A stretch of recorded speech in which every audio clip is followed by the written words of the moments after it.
In November of 2023, the Swell Pod took a 10-day journey across 5 states, traveling 3,580 miles with one challenge in mind. And that challenge was to interview 100 pleasantly rebellious humans to uncover deep truths about what it takes to create something that has never existed before, challenge the status quo, maybe even change the world. This is the Kiln.RoadTrip, created and produced by the Swell Pod. In partnership with Kiln, Moterra Camper Vans, and sponsored by Taurus. I'm Spencer McKeown. And I'm Josh Taylor, and together we're the co-hosts of the Swell Pod and your guides on the Kiln Road Trip. Follow along on the journey. Be sure to subscribe to the podcast, follow the Swell Pod on social media, and subscribe to your YouTube channel at, you guessed it, the Swell Pod.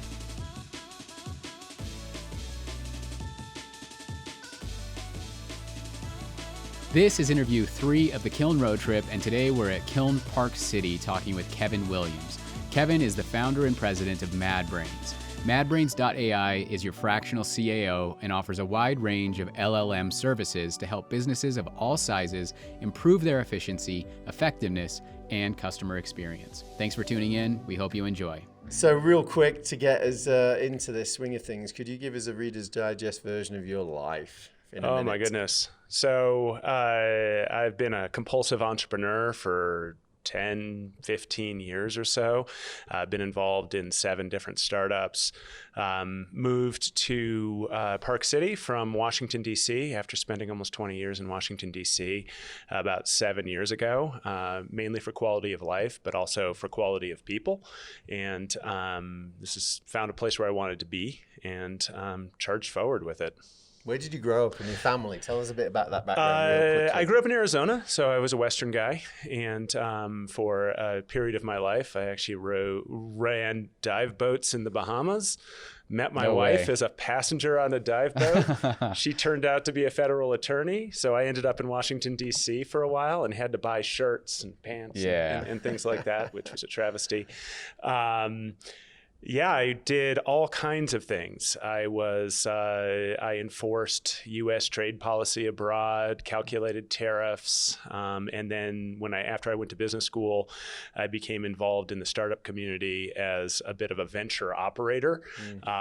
Jokingly, if you needed an operator with an unhealthy tolerance for risk, I was your guy. Yeah.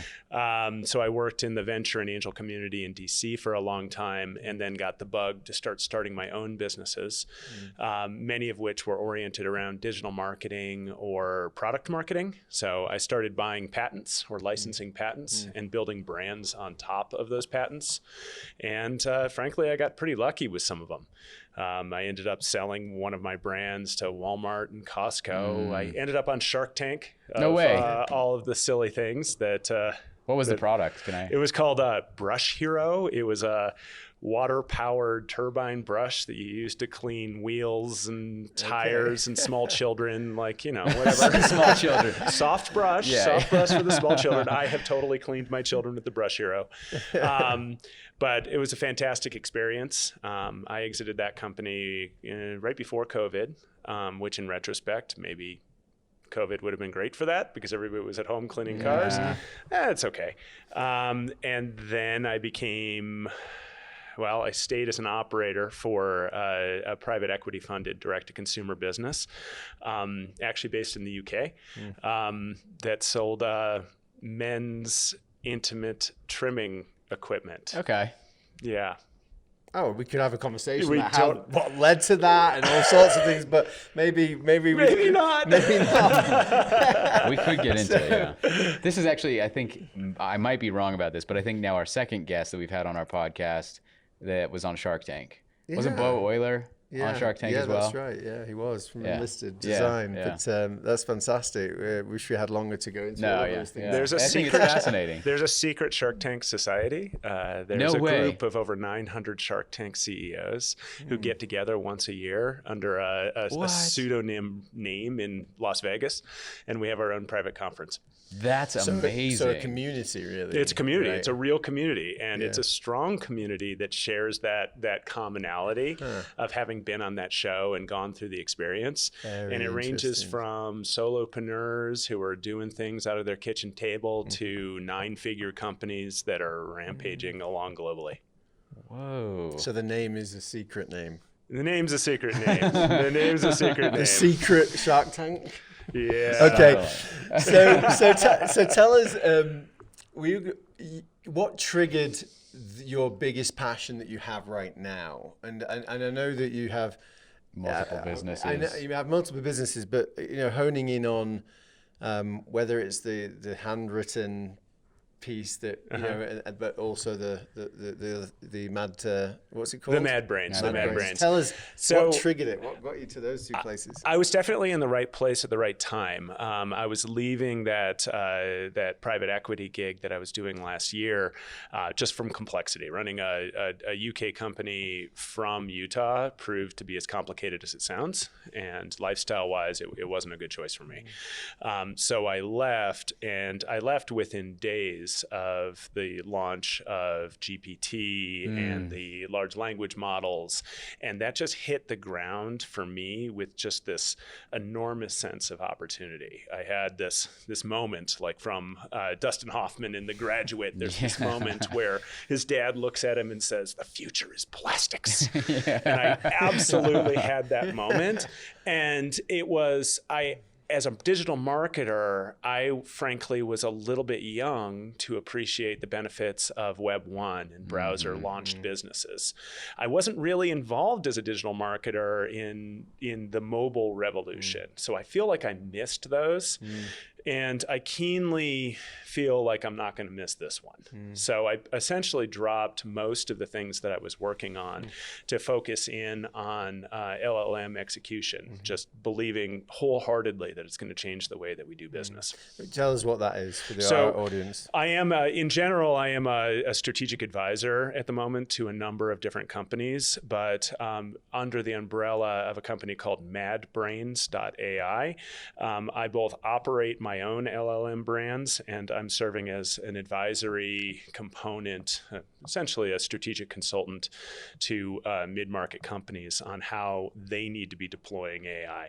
I'm also producing a bit of content, and that's sort of novel for me to try and become something of an influencer, I guess. You have a great personality for it. Even just in the short time we've been talking, it's very. So really... tell our audience what LLM is. Oh, Just briefly, and then my we're goodness. going to get Somewhere my wife just cringed. She's like, "Oh, don't get him started." Well, the challenge is 30 seconds. You got 30 seconds. Okay, 30 seconds only. Large language models. This the revolution is in the way that we talk to computers. You've always talked about coding in terms of it being a language, and what the large language models essentially have enabled is human language being used to create output within computer environments. So essentially we're heading to a future where you can ask for the output as opposed to coding the output, which for a non-coding hack like me, more of a strategic advisor, enables all of the things that I can't generally afford to do because I can't afford suites and suites of developers. Yeah, you did it. I know since ChatGPT came out, you haven't been able to get off of it. No, yeah, I feel the same way. Although I didn't decide to go and build a business around AI, but I just, this is huge. This is massive, and I think I envisage the time where you can go on a hike and using voice activated build a business. I mean, you just have a conversation two-way with AI and say, well, I'm looking for this and I'm looking for that, create this programming, and literally go backwards and forwards. I think it opens up all sorts of opportunities. But yeah. So what do you so for a lot of the companies that you're advising, can I just ask, like, as far as, and probably we could spend an hour on this, but as you think about LLM, right? And so what are you advising right now? Just get into it as quickly as possible, get familiar with it, start integrating it, or? I mean, yes, Yeah. but it is very slippery. Yeah. Every other technological revolution that we've gone through in the last 30, 40 years has essentially added complexity, which adds opportunity. This is a democratization of technology, which makes it easier and more accessible, which means that it can kind of be everything. And if it can be everything, it's kind of nothing. So when I sit down with leadership of a company, and I do try and sit down with the most senior leadership I can, often they're not really aware of the threat or the opportunity. So yes, first I encourage them to dive in and find methods of amplifying the things that they're already doing within their organization and not be scared of it. Put some boundaries around it such that it doesn't go haywire. Obviously keep it out of mission critical type things where it could hallucinate, whatever. But there's so many opportunities for small scale amplification for anybody in an organization. I mean, I'm thinking about the sort of ways that I could deploy LLM as far as editing, as far as transcription, translation, whatever it might be, that previously would have been really laborious and or expensive, and now is straightforward. There's such a good opportunity around, and I'm not sure if this relates directly to what you just said, but it makes me think of the importance of being able to find your own voice. Like if you were an individual that didn't have the resources, and maybe it was from an underrepresented community or whatever it might be, if you can have it understand your life, your voice, anything you've done in the past, things you've written, things you've created, and it uses all of that in some type of model where you don't have to keep reminding it who you are, but it just gets you a little bit faster and a little bit closer to where you want to be. There's so much in that statement, and it actually triggered something that one of the projects we're working on is within Latin American fintech structures. There are large groups of indigenous populations that, frankly, for whom Spanish isn't a primary language. So how can you culturally enable client onboarding onto a platform for somebody who speaks Maya, not Spanish, and be able to tilt the information towards their cultural background? You could have done that previously, but you wouldn't have, because the lift would have been heavy for the demographic that you were chasing. Now you can do it easily and appropriately, and you're allowing tools and opportunities to reach corners of the world that wouldn't have happened before. It is truly exciting to see. It is pretty cool. You know, my biggest gripe for GPT is that it translates my voice that I record on it into Welsh. If you were next to me at a Kiln office, you can hear me saying, I am not Welsh. Why are you translating me into Welsh every time I speak? Anyhow, sidetrack. No, I love that. I love that. But I do want to get into, I know you probably have a question here, but into this. Handwritten. Yeah. I'm very interested in that. Because tell us what that is and how it triggered it, because it is, it resonates with me. And tell us what it is. Oh, I wish I had one handy, but you mean you haven't brought us a handwritten note? You know, I do have one elsewhere, but you would think. So one of the brands and companies that I've built as part of this process is called InkWorks AI. And in part, InkWorks is a test bed for me to experiment with different ideas in terms of personalized messaging and how to use an LLM like GPT to combine different pieces of disaggregated data into nano-targeted or nano-personalized messaging. And I'll tell you, as a digital marketer who specializes in broad market reach, millions and millions of data points, I now have the ability to target you specifically with a message that's tailored to you, perhaps in a digital format, because we can do that as well. But the core idea is we're taking that customized personal message, and then we're actually sending it to AI-enabled handwriting plotters, such that it's handwriting a note in over 60 different handwriting styles, such that you've taken this very personal note, and you've made it intimate by actually putting it on paper. It's this weird connection between highly technical and highly analog. And I can tell you as a digital marketer, people are exhausted by the frequency and density of information that's being poured on their head every day.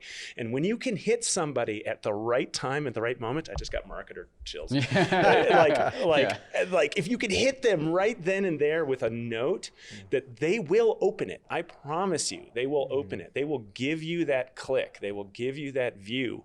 And if you have something good to say, it can be incredibly powerful. I think it's amazing that, using AI to give a human touch, which I think is, I love that. And the fact that you're pulling it out of the digital space into the physical, and analog, I think is incredible. And I'm interested in what got you to that point, I guess, where you're like, let's pull this into a handwritten letter. Like, I like the specificity of being really dialed into like a one person and getting personal. But I was looking for something durable. As I was saying earlier, one thing that's true about AI development, it is so fast, and obsolescence is real. Just this week, 2,000 companies became obsolete because of pivoting in what OpenAI is doing. Without any doubt at all, they're out of business. And I was looking for a business that could lever the technologies, grow with the technologies. So the better the AI gets, the better my output gets, but that there's a barrier in place from a business perspective such that you can't replace the pen and the robot who is writing this. Like, I will always have a barrier in this particular business against that technological growth. So it wasn't triggered by you trying to write a GPT anniversary note for your spouse or something, and you're like, how do I do this easier? I saw the opportunity through working with a client, a large gift-giving client, and they are true believers in personal touch, and they do thousands of transactions a day, and they've lost that point of scale where they were able to personally respond to people. And the CEO she was feeling like she was missing something, and that it was sort of the kernel, like, oh, okay, I could totally do that. I could map different information from the CRM and create this personalized message and make it feel way more authentic than an email or a printed like postcard or something like that. How much training is that? Because I think it seems like AI needs that human touch at the beginning.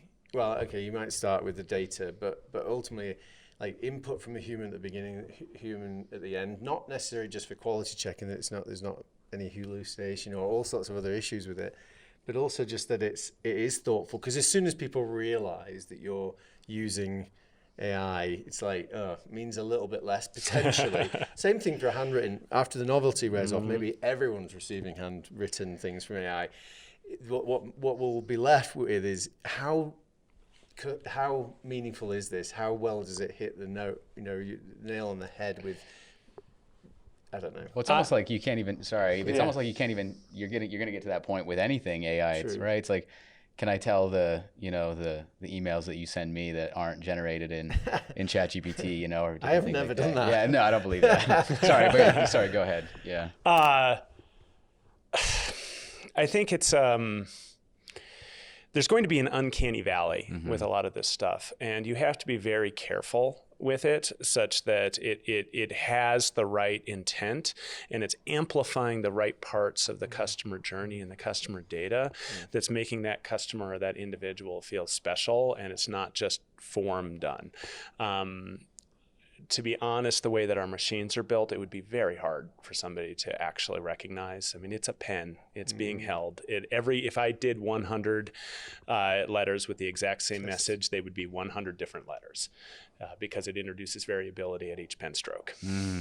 So at worst, you might think that some personal assistant is out there writing these things. But you're right. You have to think through on a nano basis, what does this interaction mean to this customer? Not this type of customer, but this customer. And that sort of reach is very powerful, but it will be kind of Minority Report at some point where, like, you know, everything is tailored so much to you that it's going to pass over that, like, again, the uncanny valley.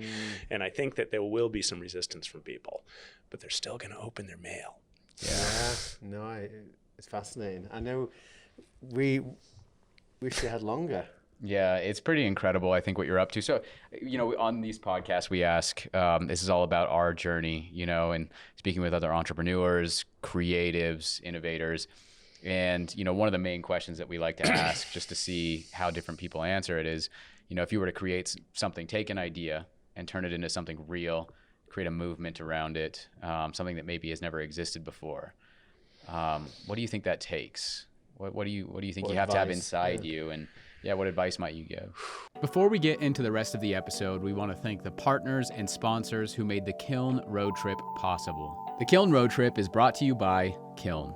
Kiln is a boutique co-working and flex office community with 13 locations in 6 states across the West, dedicated to providing innovative workspaces that empower your team to thrive. Whether you're a solo visionary or an enterprise-level team of up to 100, Kiln transcends being merely a place to work. It's a hub for learning and connecting with like-minded professionals that will make you and your team love where you work. And if you haven't stepped foot inside a kiln yet, you really need to. On this road trip, we visited every single location, and trust us when we say once you see these beautifully designed spaces, meet the talented team, and connect with fellow members, you won't want to work anywhere else. Locations include Utah, Colorado, Idaho, Oregon, California, and Arizona. And they're growing too, with multiple locations set to open in 2024. Yeah, so be sure to check out the kiln locations nearest you by booking a tour at Kiln.com and answer Swell in the question, how did you hear about us? Once you complete the tour, you'll be entered into a competition where you could win a 1-year membership, their club membership at Kiln.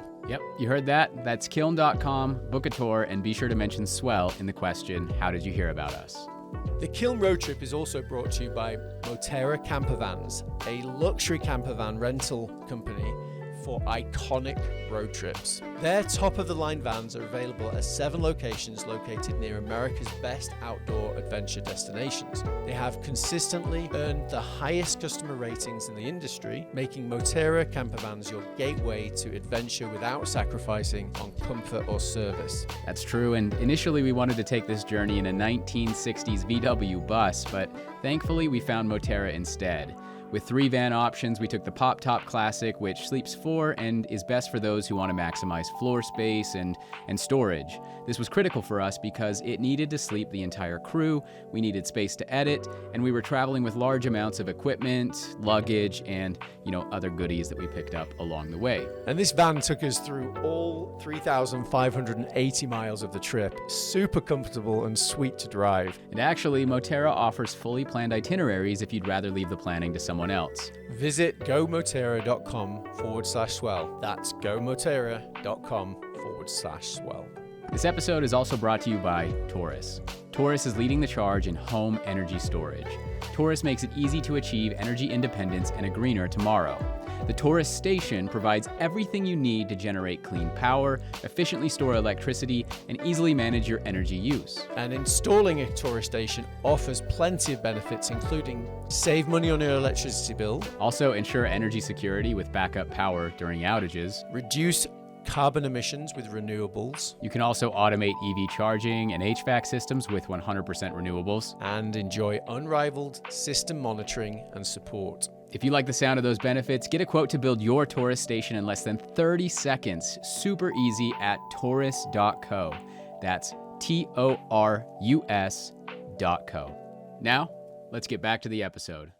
Boy, sometimes I question my life decisions. There's a sort of a highlighted path of life. Like, I went to a good business school. I should have done this, but instead I just went sideways. Yeah. And I just dove right in. And I wouldn't really have it any other way, except when I would have it other ways. That it is a lot. Yes, entrepreneurship is hard. Okay. But you also need to have the agility of thought and action to put things in motion and to get that flywheel turning in such a way that forward progress is made every single day. And in my coaching, I use something called the one thing. Like, what is the one thing that is non-negotiable that you have to get done today? It might be just tiny, that builds up to some bigger goal. And I don't care if the barn's on fire or your kid is sick or whatever. This is non-negotiable. You have to get this one thing done, even if it's tiny. And if you do that every single day, things start rolling. It's that momentum. It's momentum, but there's also a point of realism too, and being honest with oneself. For every business I start, that ends up revenue producing, I probably start 3 or 4 others that kind of don't go anywhere.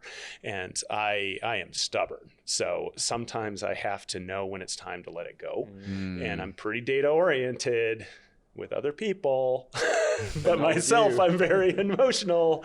So drawing lines in the sand and understanding that this is the goal, this is what I need to get to at this point. And if I'm not getting there, there are other fish in the sea. I can chase other things if I want to. I'm interested in, so you said you were potentially moving into some content as well. So are you putting out AI-based content? I am. Yeah. I am a budding LinkedIn influencer. Love that. Yeah. So I put out content a couple of times a week.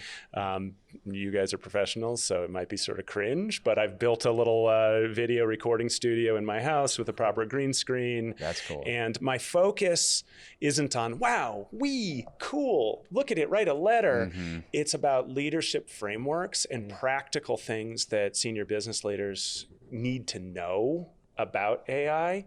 And I think that's a great niche for me at this point, that I could get pretty technical. I could get pretty clickbaity if I wanted to, but there's this foundational piece that I think is missing. That's like, it's a 2 to 5 minute piece about like, this is something practical that you can do in your business right now. So that's on LinkedIn. I also have a YouTube channel that I am using AI to translate into Spanish, because a lot of my work has ended up in Latin America. I'm not actually fluent in Spanish, but thanks to AI, I am now.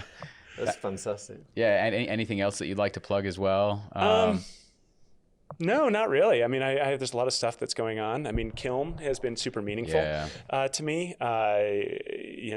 Being a work from home type person, it is so fantastic for me to be able to come into a place like this and interact with other entrepreneurs and business leaders and sort of get sucked into things. I think I'm kind of known as a helpy helperton in the marketing area. So I'll get like dragged into somebody's meeting or whatever it might be. Nice. And I'm very generous with my time, so I don't really care. But that's great. And I'm happy as a clam here.